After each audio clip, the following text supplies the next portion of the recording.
nos recalcaron eso.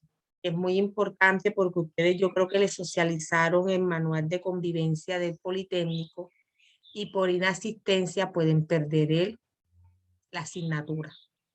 Entonces, vamos a ser juiciosos y que no es que quiere decir que ahora por lo menos cuando tengan inconvenientes con el internet, ustedes saben que yo soy flexible con eso, yo entiendo, pero vamos a hacer lo posible de los sábados estar como que tener las herramientas a la mano. Por lo menos en el caso cuando llueve, a veces hasta a mí se me ha escapado, porque el semestre pasado también creo que sufrí con eso en una clase que di con ustedes en la tarde, que llovió y se fue fluido eléctrico, yo no me pude conectar. Son situaciones que ya pasan, pero normalmente hay que conectarnos, oye. Entonces traten de irse por un vecino, para donde un familiar que tenga wifi y ahí reciben sus clases, porque la verdad es que en esa parte la asistencia es fundamental. Entonces miren que aquí me faltan 3 estudiantes que no han ingresado hoy. Entonces vamos a hacer juiciosito.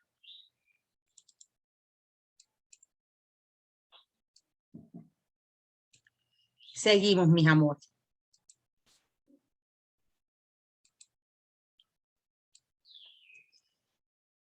Bueno, les decía que cuando ese niño lo reprimen en esa etapa, cuando hablo de niño, es niño y niño, siempre digo niño, pero es niño y niña, lo reprimen en esa etapa, cuando él llega a la etapa genital, que es donde ellos van a gozar de pronto, van a disfrutar de todo lo que, digamos, el equilibrio, porque Freud nos decía que las perturbaciones mentales del ser humano comienzan a reflejarse desde la adolescencia a la edad adulta. Lo que tú no cumpliste en las etapas él decía que la edad más importante, la etapa más importante para adquirir un equilibrio emocional es la infancia o un desequilibrio emocional, porque si te pasa algo traumático en la infancia, eso te va a originar en la edad adulta ciertas situaciones conflictivas. Por eso es que las etapas psicosensuales son fundamentales para él, porque son los que van a marcar ya sea tus perturbaciones emocionales o tu salud mental cuando llegues a la adolescencia o la edad adulta. Entonces decía que si un niño estando en la etapa oral, por lo menos tuvo represión, cuando llega a la etapa genital, va a querer regresar a esa etapa para poder de pronto querer satisfacer esa etapa como tal. Y entonces, ¿cómo lo va a hacer? No es que, bueno, va a comerse las uñas, se va a llevar el lapicero a la boca, o sea, todo lo que hace lo va a hacer en la parte oral porque él tiene la necesidad de sentir esa satisfacción como tal. Beber alcohol, fumar, en fin, todo lo quiere hacer por la parte oral. Entonces, lo mismo sucede cuando el niño está fijado en la etapa. La fijación muchas veces se refuerza por los cuidadores y los padres de familia. Como ven que el niño se tranquiliza o el niño de pronto está un poco quieto, de pronto chupándose el dedo, entonces el papá eso no le presta atención. Y como es algo que el niño siente ese placer y cuando uno tiene, cuando la persona siente placer, lo que es que se relaja, digamos, entonces lo ven juicioso, chupándose el dedito, entonces tomándose el biberón, entonces lo dejan. Que pase 2 años, 3 años, 4 años y aún se chupa el dedo y aún ese niño todavía toma tetero. Eso quiere decir que está fijado en esa etapa. ¿Qué sucede? Que llega a la edad adulta y como sintió tanto placer por la parte oral o anal, entonces él aún va a seguir haciendo actividades que les produzcan esa satisfacción. Como no puede tomar biberón, entonces va a fumar, de pronto todo lo va a hacer con la parte oral, igual para satisfacer esa necesidad. Como la pregunta que decía Linda, ¿qué pasa cuando una persona está fijada en esa etapa?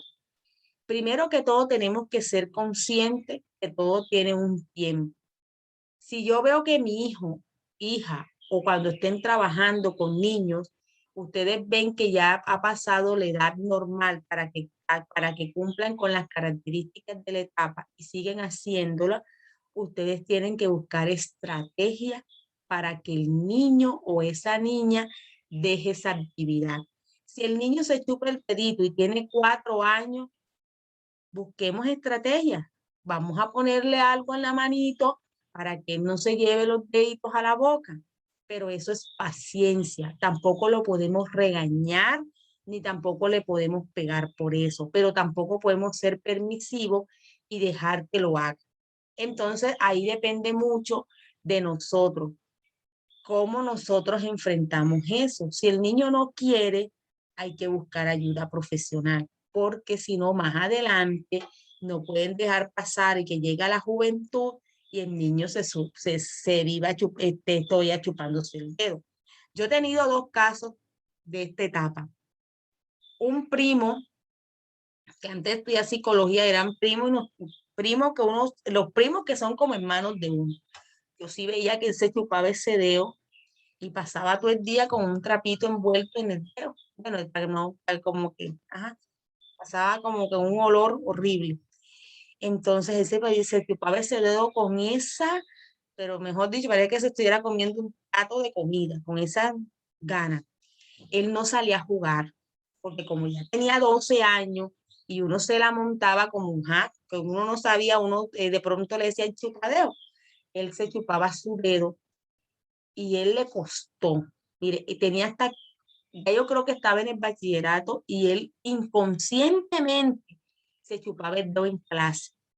Y él le costó tanto dejar ese dedo y yo creo que le trajo hasta problemas porque actualmente él toma todos los fines de semana. Él toma todos los fines de semana y otra cosa, no aprendió a socializar. Entonces, mientras los hermanos salían a jugar con uno y nosotros salíamos a jugar con ellos, él siempre fue como encerrado porque tanto era el gusto que le tenía el dedo que él no salía porque uno no le gustaba que estaba chupándose el dedo. Entonces, él actualmente es una persona y es hasta profesional y es docente. Es una persona que casi no socializa. Él es apartado, ya no se chupa el dedo, lógico que tuvo que dejarlo, pero es una persona que no tiene como esa parte de ser espontáneo, de dialogar en las reuniones familiares, siempre se mantiene allá, pero sí toma. Entonces yo era que vengo a entender, o sea, es, y la mamá no le decía nada, como la mamá ajá, lo dejaba tranquilo y pasaba chupándose el dedo todo el día en una silla, eso no le representaba a la mamá de pronto que tenía que cuidarlo, lo cuidaba era el dedo. Entonces eso a él le afectó y él está casado, pero, o sea, es como cuando tú sientes que te hace falta algo y él no se siente pleno. Yo no he hablado con él del tema porque otra cosa es cuando uno sabe la familia y más como que somos hermanos, a mí ese tema de pronto de entrar a hablar con él, qué siente, cómo se siente, por qué este comportamiento, nunca lo he tocado, pero sí lo analizo. Entonces yo dije, bueno, él cambió el dedo por el trago, porque ajá, él ya no podía dar sus clases en un aula de clases chupándose el dedo, pero sí es alcohólico social, es decir, toma todos los fines de semana y eso no está más visto porque es social, un sábado, pero él siente esa necesidad, imagina la parte afectiva de él que no aprendió a socializar. Señor, Entonces, yo tengo una anécdota. ujú, Resulta que yo, o sea, yo soy muy consentida por parte de mi mamá, así demasiado. Entonces, yo siempre duré mucho tiempo chupando teta y ya cuando ya obviamente ya tenía ya más grandecita, no sé, era el tetero. Y yo estaba haciendo, me acuerdo que estaba haciendo quinto y me llevaba un tetero para el colegio, pero obviamente no lo hacía delante de todos porque ya, o sea, yo sentía que ya estaba grande, ya yo entendía muchas cosas, imagínense uno haciendo quinto, pero yo con mi tetero, hasta que una vez me lo iba a chupar como en un pabellón donde quedaba como detrás de los salones y por ahí se metían a correr, a esconderse o a jugar y ese era como, pasaban muchos niños por ahí jugando, escondiéndose y eso. Entonces, a veces eso pasaba como solo, en ocasiones, no todo el tiempo. Y entonces yo cogía mi tetero y me llevaba mi bolsa y me quedaba en el pabellón y ahí me chupaba el tetero. Hasta que una vez han pasado ese montón de niños corriendo y me han visto chupando tetero. O sea, era algo que yo podía estar en casa y no, mi tetero, o sea, ya grande. Y me lo llevaba para el colegio, era como mi merienda o algo así, no sé, Ajá. hasta que todos los niños me vieron chupando tetero y empezaron a reírse, mejor dicho, hasta ahí dejé el tetero. Y Qué pena, actualmente, y qué pena, y sí. actualmente eso no te ha ocasionado ninguna dificultad. O sea, yo a veces cuando veo un tetero, yo me acuerdo y yo digo, yo quiero un tetero, o sea, como que, pero o sea, obviamente ya no lo hago, no lo hago, pero o sea, como que mi pensamiento, yo veo un tetero y como que me emociono, pero hasta ahí solamente. Bueno, mira, esas anécdotas hay muchas también que la verdad es que a veces los papás con el afán de querer mucho, porque también permitimos muchas cosas, pero hay que tener claro que todo tiene su tiempo y todo tiene su límite. Entonces, miren que todas las consecuencias que puede originar quedarse fijado en esa etapa. Y la represión también, cuando a mí me reprime, también cuando hay un dicho muy cierto, lo que más le prohíben a uno es lo que más le gusta a uno. Entonces hay que dejar que se quemen o que se cumpla todas las características de la etapa para no tener más adelante la curiosidad de hacerlo. Entonces, mis hijas, sí quedó claro lo de la etapa oral. Sí, señor. Sí, profe. Bueno, Sí, señor. me permiten un momentico y vamos con la etapa anal.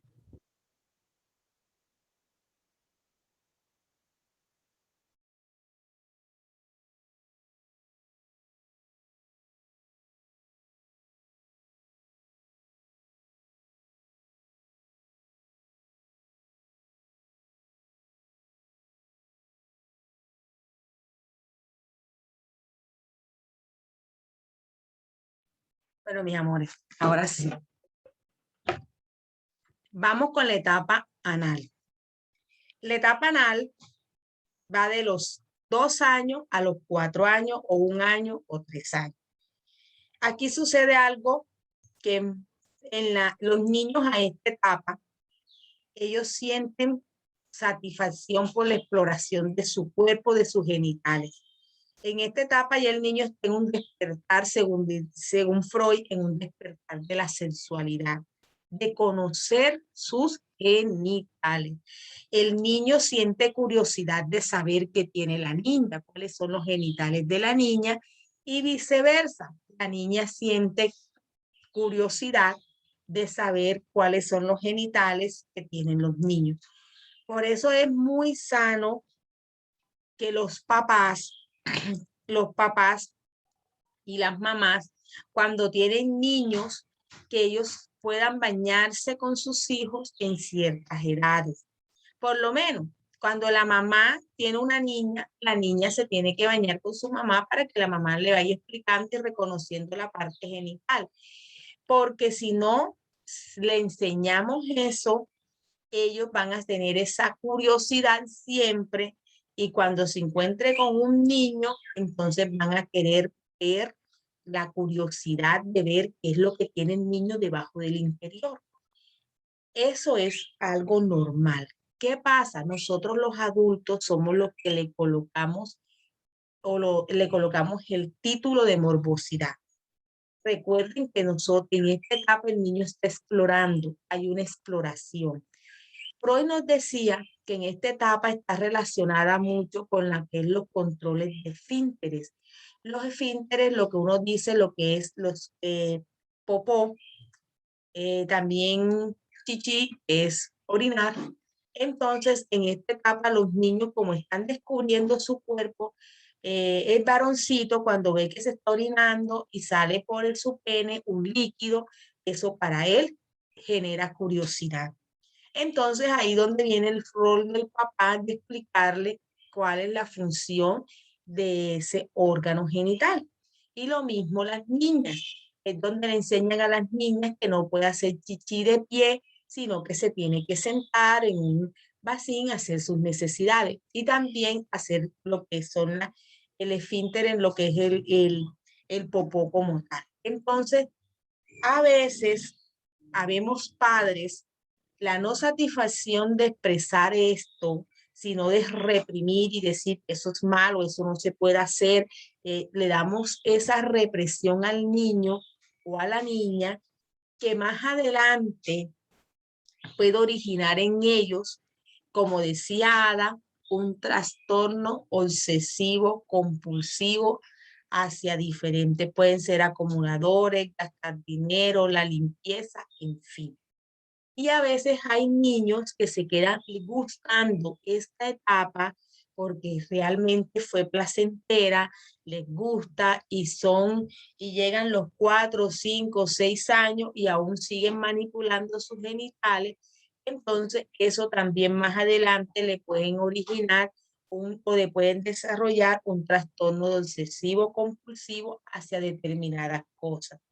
Entonces, también hay una situación que decía Freud, que el niño cuando va a hacer popó, ellos sienten placer anal, sienten ese placer, entonces ellos retienen el esfínter y expulsan, retienen y expulsan. Por eso que a veces hay niños en esta etapa que van al baño y demoran más del tiempo necesario, porque están, digamos, jugando con eso de retener y expulsar, de retener y expulsar. Y cuando ellos retienen y expulsan, ellos sienten una satisfacción. Esa satisfacción es de la parte anal. Entonces, a veces los papás ven que el niño está haciendo eso, entonces comienzan a decir que está malo, que tú eres sucio, que tú eres cochino, en fin, comienzan a decirle cosas que le van dañando su parte psíquica. Entonces el niño va creciendo con el pensamiento de que hacer popó, de hacer eso, de estimularse, es malo. Y tampoco podemos darle tanta trascendencia ni tampoco permitir que el niño haga también esa manipulación o ese control de esfínter pasado la edad de 5, 6, 7 años, porque eso genera un problema emocional como tal. Aquí hay que tener muy pendiente cuando hay varoncitos, porque como ellos están explorando su parte anal, puede haber un niño más grande que puede manipular sus genitales y puede manipular la parte anal del niño. Entonces aquí es muy importante porque como ellos sienten ese placer, hay que vigilarlo para que no puedan por lo menos de pronto ver como que una persona está abusando de ellos y lo vean como algo normal. Entonces, aquí es una etapa muy crucial. Freud decía que esta etapa es muy crucial porque esta etapa es la que va a desarrollar lo que es la parte psíquica y lo que tiene que ver con la parte de la limpieza. Aquí si no se cumple o se quedan fijados pueden desarrollar un trastorno obsesivo compulsivo. Y ustedes saben que los trastornos obsesivo compulsivos es un trastorno bastante difícil porque se vuelven obsesivos por la limpieza, muchas personas son acumuladoras, otras personas son obsesivas de pronto que no quieren salir sino de pronto bien vestidos, son los que les gusta todo controlado, controlan todo y cuando tienen su relación de pareja, estas personas es muy difícil que vivan con una persona porque ellos quieren todo perfecto. Entonces, ojo con eso. ¿Qué podemos hacer nosotros cuando un niño está fijado en esta etapa? Vuelvo y les digo, hay que buscar estrategias para que el niño pueda superarlo poco a poco, o si no, buscar ayuda profesional. Miren, cuando ustedes tengan un niño y tenga 6 años y está fijado en la etapa anal oral, ya ustedes tienen que buscar ayuda profesional, un psicólogo, porque si no, más adelante puede convertirse en un trastorno emocional. Listo. ¿Quedó claro, mis hijos? Sí, señora. Sí, señor. Bueno, seguimos. La etapa fálica, bueno, esta etapa es una etapa donde está el enamoramiento de 3 a 6 años o de 4 años a 6 años. Se relaciona también con la manipulación de los genitales, va muy ligado. La aparición de la fantasía sensual. Esto es una etapa donde el niño y la niña se enamoran de la figura materna o paterna. Es donde es importantísimo las figuras de padre y de madre porque cumplen un papel importante en la formación emocional y en la formación psíquica de las personas. En esta etapa, como hay un enamoramiento y hay fantasías sensuales, se da el complejo de Edipo y el complejo de Electra.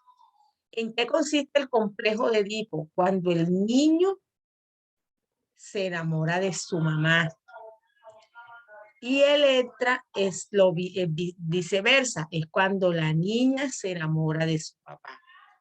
En ese enamoramiento no es un enamoramiento como muchas personas piensan que es morboso, es un enamoramiento normal. Si nosotros analizamos esta etapa, nosotras, las niñas, veíamos a nuestro papá como un punto de referencia. Era nuestro amor, por lo menos mi caso. Mi papá era el superhéroe para mí.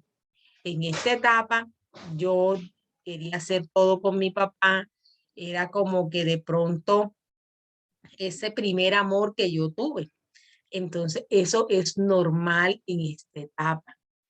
¿Qué pasa cuando una niña no tiene esta figura paterna? No tiene ni a papá ni a abuelo, porque la figura paterna la puede ejercer un tío o un abuelo o una persona cercana.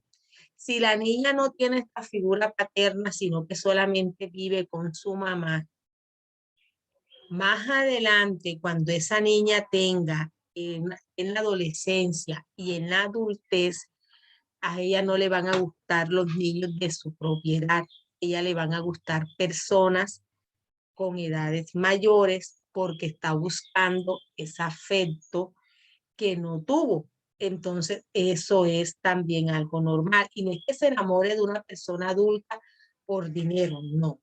Lo hace porque se siente segura, se siente amada, se siente protegida, porque es una necesidad, es algo. Nosotros tenemos esa necesidad de sentirnos amados y queridos por otras personas.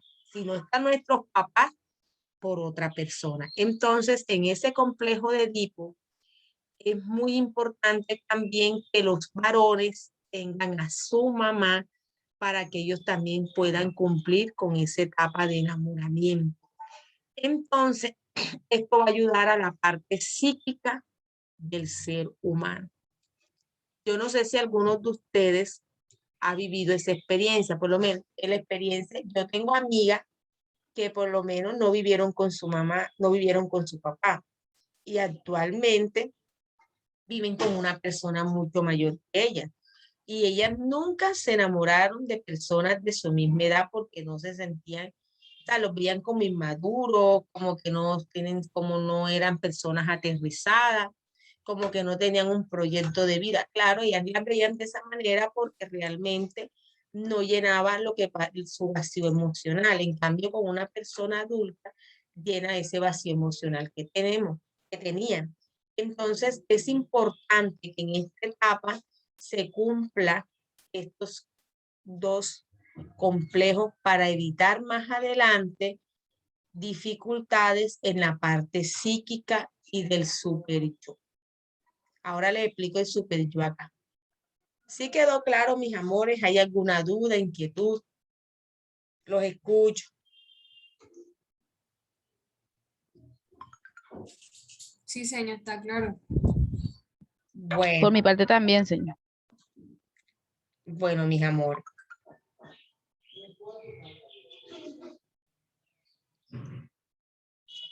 Vamos a iniciar ahora la etapa de la latencia.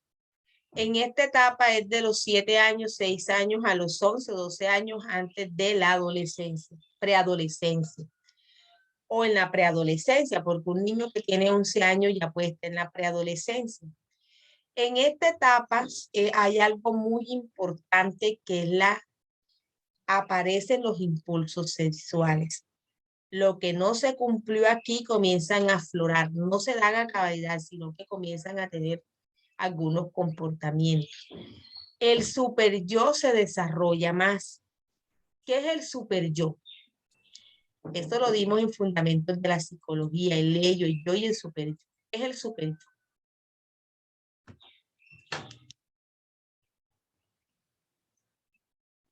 Mis amores.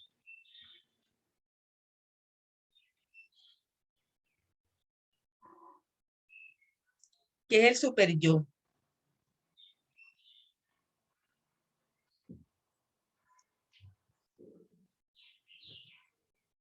No sabe.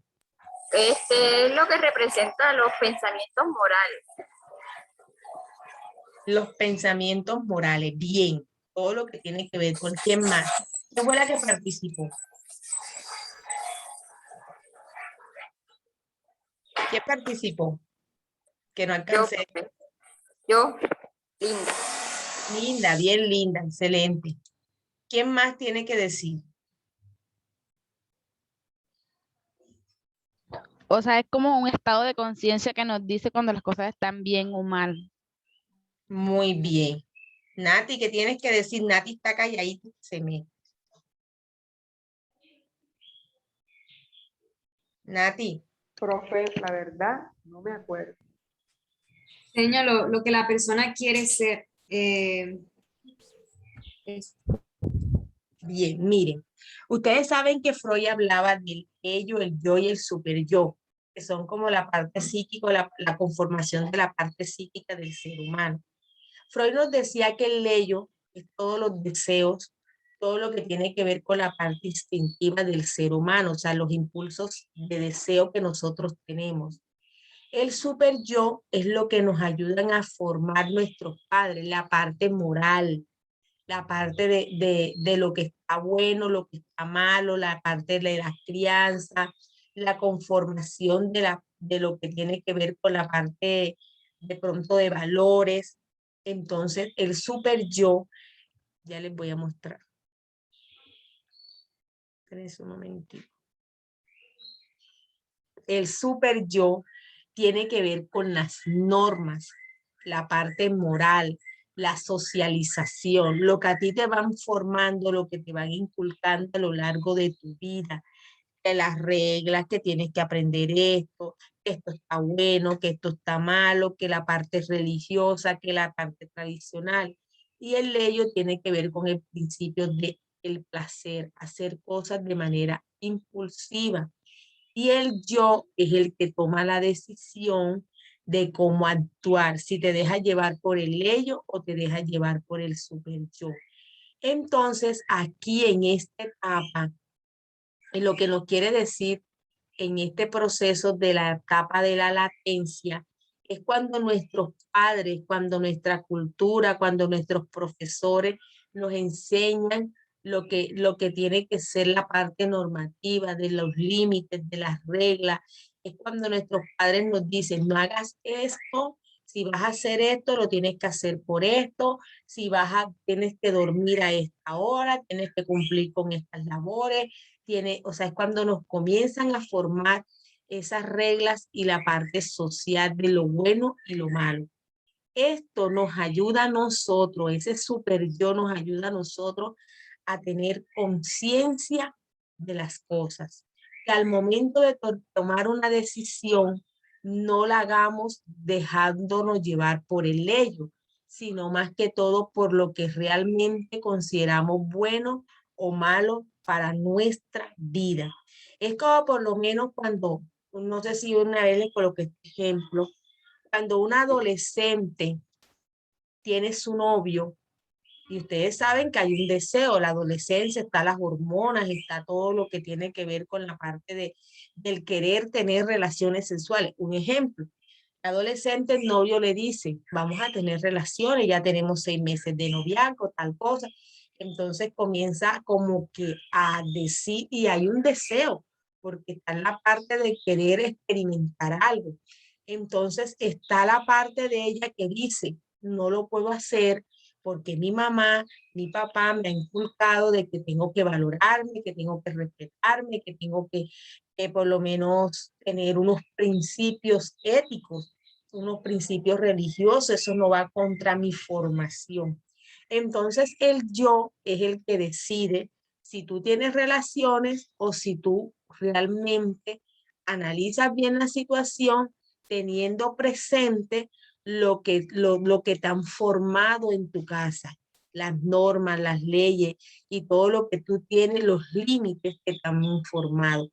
Porque Freud decía que nosotros tenemos que tener límites, tenemos que tener reglas, tenemos que tener la parte moral, que es la que nos ayuda a nosotros de una manera determinada nuestro actuar. Y por eso es que nosotros nos diferenciamos de los animalitos, porque los animales se dejan llevar más por el lello, por el deseo, que nosotros porque somos seres pensantes, seres razonantes, y nos tenemos que tomar la mejor decisión, y el super yo es el que nos ayuda a tomar decisiones. Entonces, en esta etapa de la infancia y de la preadolescencia es donde aparece la formación del super yo. ¿Listo? ¿Sí quedó claro? Sí, profe, ahora sí. Sí, señor. Y está la etapa genital. Como les venía diciendo al inicio. La etapa genital es donde aparecen todos los impulsos sexuales. Es lo que está integrado con una sexualidad madura, es decir, es donde se ve reflejado la represión y la fijación. Lo que no hice y lo que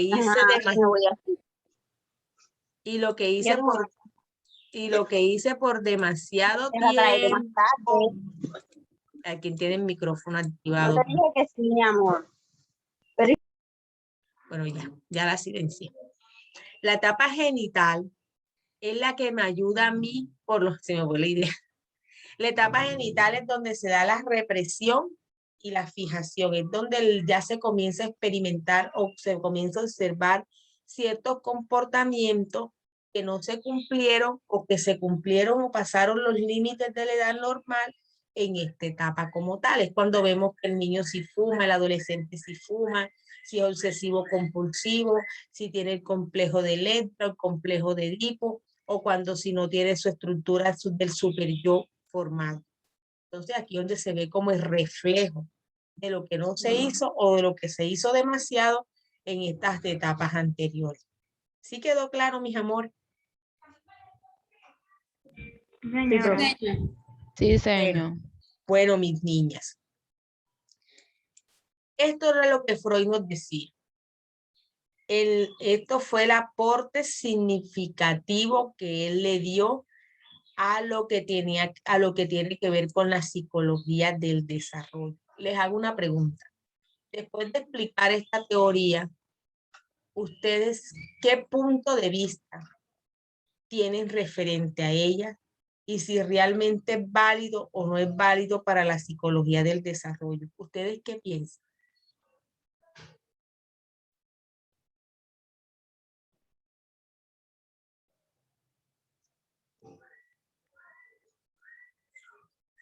¿Ustedes qué piensan, mis hijos? Señor, Profe, yo Dale, linda, dale. Después profe, yo pienso pues que sí es válida, la verdad es que sí es muy importante, da muy buenos aportes y así pues nosotros como estamos estudiando es muy bueno aprender y fue muy gran aporte, de pronto así podemos ayudar a personas a darle solución a problemas que tengan con respecto a las diferentes etapas y pues nos ayudan a nosotros también, de pronto las que tenemos hijos o las que vayan a tener, de pronto uno en el momento no sabe esas cosas, no sabe cómo actuar y así uno ya mejora el pensamiento y pues sabe lo que tiene que hacer o lo que no debe hacer. Y pues si en un pasado de pronto uno faltó alguna de las etapas, pues uno mismo ya puede entender y puede ayudarse uno mismo a no tener tanta represión, porque más que todo uno a veces se reprime de lo que pudo hacer y no hizo. Entonces, Muy pues bien, Linda. Excelente análisis. Nos ayuda a entender a las demás personas y nos ayuda a entender nuestro comportamiento actual. Muy bien. ¿Quién más iba a participar? Señor, Profe. sí, igualmente lo que dijo nuestra compañera, uno que de pronto tal vez no tenía el conocimiento de estas etapas, uno logra pues ya entenderlas y pues así también poder ayudar a otras personas, a conocer estas etapas, de pronto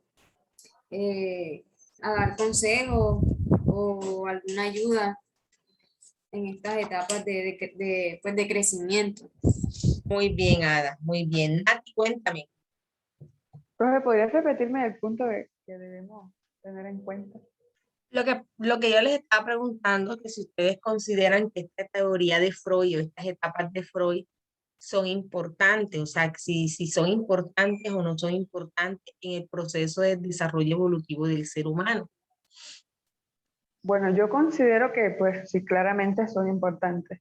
Primeramente porque al ser etapas y al ir digamos que por las diferentes edades y que cada etapa vaya de un punto de edad a otra, yo considero que son importantes por dos características. La primera es que estas etapas son invariables. ¿Qué quiere decir esto? Que siempre ocurren en el mismo orden, que ninguna puede ser omitida o ninguna puede ser faltada. Y la segunda es que son universales.